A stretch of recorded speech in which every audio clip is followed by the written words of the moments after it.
Assalamualaikum warahmatullahi wabarakatuh. Alhamdulillahirabbil alamin wassalatu wassalamu ala asyrofil mursalin sayyidina maulana Muhammadin wa ala alihi wa sahbihi asmain nama ba'du. Yang sangat saya hormati wonten Abi Profesor Quraish Shihab, wonten Bu Aufa, Profesor Aufa, wonten semua orang-orang UGM, semua yang saya hormati, termasuk niki moderator nih Pak Munjid. Saya seperti yang dikatakan Bu Aufa, saya ini termasuk kiai yang nggak suka kalau ngisi acara dikasih judul, karena itu teror. Teror juga mendikte. Saya berkali-kali bilang itu ibarat saya ini dokter jantung, ngerti pasien saya itu bahaya karena punya penyakit jantung. Tapi pasiennya tanya cara ngobati jerawat. Jadi yang masalah serius yang saya tahu saya dokternya, tapi pasiennya yang nunjuk, Gus ini saya punya penyakit kulit, tolong obati. Padahal saya tahu penyakit beratnya itu apa? Jantung. Tapi karena ini acara memang harus ada judul, saya terima judul ini, meskipun tadi Pak Munjid bilang ada judul itu berarti ada masalah dalam ukhuwah, kata beliau. Saya tadi karena sudah dipuji ahli Quran, sebelumnya terima kasih, tadi saya sepakat sama Pak Quraish. Terima kasih pada UGM karena sudah memberi gelar Pak Quraish Kiai Haji. Biasanya hanya Profesor Doktor, ini nggak ada Kiai Haji, ini spesial. Ini penganugerahan Kiai Haji dari UGM, itu keren betul. Ini Mbak Naswa harus mencatat itu penghormatan. Ini yang ngasih gelar Kiai Haji itu UGM. Jadi karena nggak punya alumni yang jadi kiai, yang ngasih gelar orang lain gitu kira-kira. Begini masalah solusi ya. Saya punya sekian cerita, tadi sudah dipuji ahli Quran, saya cerita yang Quran saja. Tidak semua masalah itu penyelesaiannya harus dimarahin atau ditegur atau lewat proses hukum formal atau hukum positif atau pengadilan. Tadi di hotel saya sowan beliau sudah cerita tentang materi yang saya utarakan. Begini ada sekian contoh, dan itu awal dari nggak ada kekerasan, tetap menjaga ukhuwah, karena modelnya penyelesaian yang tidak menyinggung, tidak mengadili, tidak mendiskreditkan, tidak memojokkan. Saya punya sekian cerita dan ini boleh dikulak Pak Munjid untuk ngiai di UGM, saya sahkan tanpa hak royalti. Saya itu sering Prof, kiai-kiai yang jadi mubalak sering terima kasih sampai Gus, alhamdulillah kulaannya bisa saya jual katanya. Karena saya ini sudah kiai resi, gak mau kemana-mana, tapi yang kulaan banyak diretailkan. Terus terima kasihnya sama saya, dan karena saya ikhlas ya tidak dapat royalti. Tapi sudahlah, royaltinya surga saja. Saya cerita yang rileks-rileks. Khalilur Rahman Ibrahim itu pernah ingin, karena penat ya, mikir umat itu penat, capek,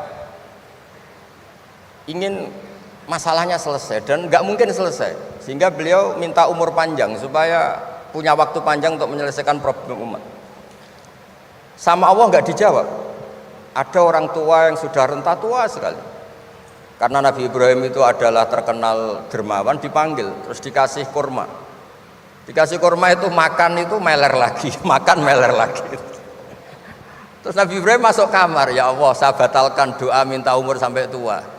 Ternyata engkau jawab, kalau terlalu tua kayak itu. Terus kedua, Nabi Daud. Ini cerita dulu ya, jangan ditiru. Saya ulang lagi cerita dulu, jangan ditiru. Nabi Daud itu terkenalnya ini, itu punya istri itu 99. Ini cerita dulu, kalau sekarang maksimal 4, itu saja kalau berani. Kata orang Madura itu kalau ingin punya istri 2, 4 itu 1 tambah 1 sama dengan 0 Gus, karena semuanya lari. Tapi ketika melihat satu perempuan yang cantik itu beliau ingin sekali. Ketika penasihatnya bilang engkau sudah punya 99, tapi tidak ada yang kayak itu. Saya masih ingat sama Profesor Zaini ketika nerjemah inna hadza akhi lahu tisuna najah itu, saya tanya sama Prof Zaini, abahnya Bu Ovain, Pak Zaini kenapa masih ingin yang satu lagi padahal sudah punya 99? Kata Nabi Daud, tidak ada yang kayak itu. Terus saya guyon sama beliau, berani berargumentasi ini depan Bu Latifah, ya jangan, ini kata Nabi Daud, tidak kata saya. Singkat cerita terus Allah ternyata nggak negur Nabi Daud dengan apalagi mempermalukan, negur depan umum atau di medsos atau yang mempermalukan. Allah bikin drama, yaitu ngutus 2 malaikat. Nabi Daud pas itu raja. 2 malaikat datang tergopoh-gopoh menunjukkan kalau sedang ada masalah yang serius, yang krusial. Nabi Daud sampai kaget, fafazi aminhum, kaget betul Nabi Daud. Tahu-tahu ada orang di depannya terus tanya, kenapa kamu tergopoh-gopoh? Saya ini punya masalah berat ya Nabi Allah Daud. Apa masalah kamu? Ini saudara saya sudah punya kambing 99. Minta saya yang punya kambing hanya 1. Gimana cara jenengan? Oh kamu udah adil, kamu rakus, dimaki-maki yang punya 99. Sudah ini keputusan final, sudah, pulang. Barang setelah pulang, loh itu gue banget kata Nabi Daud. Enggak ditegur, Allah pakai drama. Jadi masalah sekarang adalah amar ma'ruf nahi mungkar sudah kehilangan seni bikin yang tanpa masalah, yang tidak menimbulkan masalah baru gitu. Jadi intinya itu ada penyelesaian masalah yang tidak harus seperti itu gitu, pakai drama, pakai apalah yang. Terus cerita ketiga, banyak peristiwa-peristiwa sosial. Saya ulang lagi, peristiwa-peristiwa sosial yang penyelesaiannya itu juga agak lewat pengadilan. Ada ayat wa Daud wa Sulaiman idh yahkumani fil harthi idh nafashat fihi ghanamul qaum. Itu yang diceritakan di beberapa tafsir. Ada cerita unik begini, ada 2 perempuan kakak beradik, sama-sama punya anak, kebetulan sama-sama ganteng. Karena masih kecil itu kan mirip, saya ulang lagi, karena masih kecil itu mirip, karena sama-sama Arab, Arab sama Kebumen. Kalau sama Kebumen kan hidungnya beda, sama-sama Arab, bukan sama-sama Arab, sama-sama ganteng. Singkat cerita, yang satu ini dimakan serigala, anaknya yang satu dimakan serigala. Kemudian semuanya mengklaim yang dimakan tuh anak kamu, bukan anak saya, sehingga anak satu ini milik saya. Yang satu bilang, ini anak saya yang selamat, yang anak kamu dimakan serigala. Nabi Daud ketika ada pengadilan seperti itu menghukumi yang argumentasinya meyakinkan. Sudah ini milik kamu karena kamu lebih berargumentasi. Setelah keluar, kata Nabi Sulaiman pas itu masih kecil, kalau hakimnya saya, keputusannya tidak seperti itu. Karena Nabi Dawud itu demokratis. Saya pokoknya tidak akan keluar dari jalur Quran sebagai pemenuhan, karena saya Profesor Quraisy, Profesor Zain itu orang yang sangat menukini Quran. Terus kata Nabi Dawud, Sulaiman sini, sudah kamu saja yang mengadili. Ternyata apa Nabi Sulaiman itu? Ngambil pisau. Mana anak yang selamat? Ini, udah kita bagi 2 saja supaya gak konflik gitu. Terus ada yang nangis histeris, nangis, yang satu tenang saja. Terus sama Nabi Sulaiman, anaknya dikasihkan yang nangis. Ini ibu beneran ini, berarti ini ibunya beneran ini, anaknya mau dipotong nangis, kamu mesti ndak, masa anaknya mau dipotong diam aja.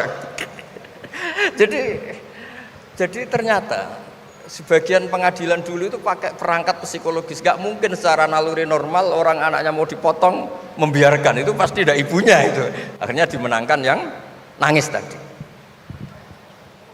Jadi banyak cerita di literatur saya. Itu tidak semua masalah atau kemungkaran atau maksiat atau apa itu diselesaikan pakai cara-cara mempermalukan di depan umum atau pidato berapi-api yang mojokkan sana sini. Cerita saya yang terakhir adalah tentang Rasulullah Muhammad SAW. Itu ada orang yang jenisnya hipersek atau hiper lah. Itu dia mau masuk Islam tuh problemnya karena dilarang zina, dilarang seks bebas. Gaduh di masjid itu. Nabi memang kalau nemuin tamu di masjid karena itu wilayah publik. Nabi tanya, loh kenapa gaduh? Itu ada pemuda yang ingin masuk Islam tapi yasta'dzinu fi zina, dia minta izin supaya tetap boleh zina. Nah, kenapa gaduh? Semua sahabat melarang karena itu nggak mungkin itu. Makanya nggak boleh ketemu jenengan itu. Kata Nabi, enggak apa-apa, suruh ketemu saya. Setelah ketemu Rasulullah di depan beliau, apa betul kamu pemuda yang ingin masuk Islam tapi minta izin tetap boleh zina? Iya ya Rasulullah. Apa jawabannya Nabi itu unik. Atuhibbuhu li ummik, pertama, kamu suka kalau ibu kamu profesinya seperti itu kemudian dinikmati hidung-hidung belang? Enggak Nabi, kalau ada orang gitu sama ibu saya tak pukul. Atuhibbuhu li bintik, kamu suka punya putri yang jadi mainannya orang-orang hidung belang? Ya enggak Nabi, atuhibbuhu li ammatik, kamu suka kalau itu terjadi di bule kamu, sampai nyebut sekian orang-orang yang dicintai pemuda itu. Akhirnya pemuda itu, wallahi, demi Allah saya tidak pernah melihat sesuatu seburuk zina, seburuk itu, dan demi Allah saya tidak akan zina lagi. Jadi logikanya diset oleh Nabi, dan Nabi tidak ngancam neraka, tidak marah, tapi logikanya diatur. Itu pula yang sering digunakan di Quran, sering ada kata kul aro'aitum, ya kan banyak di Quran. Aro'aitum itu orang diajak berpikir bersama. Ya, jadi menjaga kemajmukan, menjaga ukhuwah itu dimulai dari cara menyelesaikan. Tidak semuanya harus pakai marah-marah, pakai apa. Dimulai dari Allah sendiri dalam banyak cerita di Quran, di hadis itu suka hal-hal yang kecil, yang keseharian. Makanya dulu itu kalau ulama ditanya, saya ini tidak punya uang padahal ingin makan enak, ij'al idama ka'al ju'a, ya lauk paling enak itu satu, yaitu lapar. Kalau kita puasa makan apa saja enak karena lapar. Orang sudah lupa, ngiranya makan enak itu kalau menunya atau lauknya sesuai selera, itu keliru. Ij'al idama ka'al ju', jadikan lauk terbaik adalah lapar. Wah, kita mau tidur gak enak gini-gini, ingin cari tempat yang enak. Ya, makanya Kiai kuno kalau nasihati anak-anaknya, kamu kalau ngaji makan yang enak, tidur yang enak. Maknanya jangan tidur kalau gak ngantuk banget, jangan makan kalau tidak lapar banget. Itu pasti semuanya menjadi enak. Nah, orang sudah melupakan kearifan-kearifan begitu, sehingga solusi-solusi yang dibikin ini lompatannya malah kacau, karena sebetulnya itu ndak adatnya Allah. Terus yang terakhir, ini makalah yang saya bawa dari dalam. Ini mungkin nanti Pak Munjid bisa belajar. Bisa ya tadi, bisa dijual ini. Karena sekarang itu ngaji itu pokoknya keren lah sekarang. Ngaji sekarang tuh fid dunya hasanah wa fil akhirati hasanah. Dulu ngaji itu hanya fil akhirati hasanah, enggak dapat apa-apa. Kalau sekarang tuh fid dunya hasanah wa fil akhirati enggak jelas. Karena sudah dapat upah itu. Nah, ini cerita, ini di tafsir Qurtubi, nafsiri ayat la khaira fi katsirin min najwahum illa man amara bi shadaqatin. Ikutnya suratun Nisa, nanti bisa dicari di, ya kalau orang UGM mungkin di googling mungkin 114 ayatnya itu. Sistem di pengadilan Indonesia, misalnya ada orang sengketa, kadang-kadang dilaporkan ke polisi itu silakan selesaikan secara kekeluargaan. Itu ternyata ini di tafsir Qurtubi, di kitab saya baca teksnya supaya nanti ditasih Pak Quraisy. Wa kataba Umaru ila Abi Musa al-Asy'ari radhiyallahu anhu qol rudda al-khusuma hatta yastalihu fa inna faslal qada'i yuristu bainahum ad-daghain. Jadi kalau ada orang sengketa, silahkan kembalikan yang sengketa, kata Sayyidina Umar. Jangan-jangan mereka punya solusi kekeluargaan. Karena kalau diputuskan di pengadilan itu bisa yurisud daghain, bisa melahirkan dendam, hasud, dengki. Tapi kalau mereka diselesaikan dengan logika mereka sendiri, dengan kearifan mereka sendiri, maka itu lebih baik. Ini juga yang dilupakan, setiap ada masalah itu dikasuskan di pengadilan. Padahal ini andaikan saya dalam posisi pengamat politik mungkin cerita, padahal bisa diselesaikan dijadikan menteri misal, tapi itu tidak wilayah saya. Tapi itu tidak wilayah saya. Andaikan saya datang sebagai pengamat politik mungkin contohnya itu, tapi saya tidak masuk wilayah itu. Cerita-cerita itu masyhur itu. Dulu ini cerita lagi ke Habib Quraisy di Abi Quraisy ya. Pernah ada orang itu saking solehnya beli tanah. Mestinya beli tanah seisinya. Lala tanah itu emasnya banyak. Setelah itu orang itu bilang, saya ini hanya beli tanah kok isinya emas banyak, ini gimana? Bilang sama penjualnya. Penjualnya nggak mau, enggak, saya jual tanah seisinya, emas itu milik kamu, enggak, saya beli tanah kok dapat emas. Itu dulu penyelesaiannya bilang, kamu punya anak putri, kamu punya anak laki, ya sudah besanan saja biar nggak kelio. Jadi dulu banyak cerita-cerita kearifan yang orang itu udah harus rame-rame di pengadilan. Ya tadi andaikan saya politik, mungkin contohnya nggak usah di MK lah, dimenterikan gitu. Misalnya andaikan saya politikus, tapi tidak, itu tidak wilayah saya. Jadi di antara kebaikan Islam, benan nas, bukan benal muslimin, bukan benal muslim wal kafir, benan nas. Kita rukun sesama non muslim itu juga ajaran Islam. La khaira fi katsirin min najwahum Diskusi apapun tidak baik kecuali diskusi-diskusi yang menyuruh kebaikan, menyuruh sedekah, au islahim bainan nas, atau diskusi yang menjadikan kita baik-baik saja, hubungan kenegaraan, hubungan kebangsaan, hubungan kemanusiaan baik-baik saja. Ya, sekian mukadimah saya, nanti ditambahi Abi Kures, Profesor Kures. Sekian, dan saya tidak salam dulu karena pasti provokatornya ini merovokasi lagi. Jadi kalau moderator itu kan bikin sesuatu indah. Ini jadi tidak indah. Masa orang sesantun saya dibilang harimau, itu kan kacau itu. Itu nggak benar itu. Karena kalau di Indonesia, oh ini negara nggak benar kayak hukum rimba, yang kuat menang. Yang kuat itu kan harimau, wah jadi masalah kan. Tapi saya maafkan karena di dunia kiai ini masih mu'alaf latihan kiai. Saya alhamdulillah orang-orang UGM memang sering ketemu saya dulu zaman Pak Panut. Ini rumah saya ganggu ya berkali-kali.